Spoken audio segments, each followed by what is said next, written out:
Isinampa na po ng Office of the Ombudsman sa Sandigan Bayan ang kasong plunder laban kina Senador Rodante Marcoleta, Mike Defensor at dalawang iba pa. Kaugnay po yan sa pagtanggap at hindi pagdedeklara ni Marcoleta sa milyong-milyong campaign donation. Si Eliza Insigne nakatutok. Tuluyan ang haharap sa kasong plunder si Senator Rodante Marcoleta matapos siyang sampahan ng Office of the Ombudsman sa Sandigan Bayan. Nagugat umano ang kaso nang hindi ideklara ng senador sa kanyang Statement of Expenditures at Statement of Assets, Liabilities and Net Worth o SALN ang 75 million pesos na halaga ng kanyang campaign donations na galing umano sa dating kongresista na si Mike Defensor at magkapatid na negosyante na sina Aristotel at Joseph Beray noong 2025 para sa kanyang senatorial bid.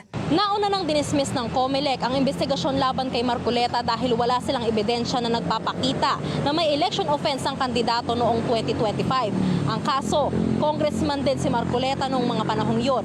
Kaya bukod sa plunder, haharap din ang senador sa 3 counts of violation of Presidential Decree No. 46 na nagbabawal sa mga public official na tumanggap ng pinansyal na pabor. Kabilang din sa mga akusado ay ang mga nag-donate ng pera na sina Defensor at magkapatid na Beray. Noong January 2025, nag-donate umano ng 30 million pesos si Defensor, 25 million naman si Joseph at 20 million pesos si Aristotel. Giit naman ni Marcoleta, pagtanaw lamang ng utang na loob ang kanyang pagtanggap ng pera mula sa kanyang mga taga-suporta. Pero ayon sa Ombudsman, bagamat iginagalang nila ang kultura ng mga Pilipino sa utang na loob, walaan nila itong puwang sa serbisyong publiko. Nasa 3rd Division na ng Sandigan Bayan ang kaso ng senador. Nangako naman ang Criminal Investigation and Detection Group na handa silang arestuhin ang sino mang personalidad na kailangang managot sa batas. Eliza Insigne, IBC News.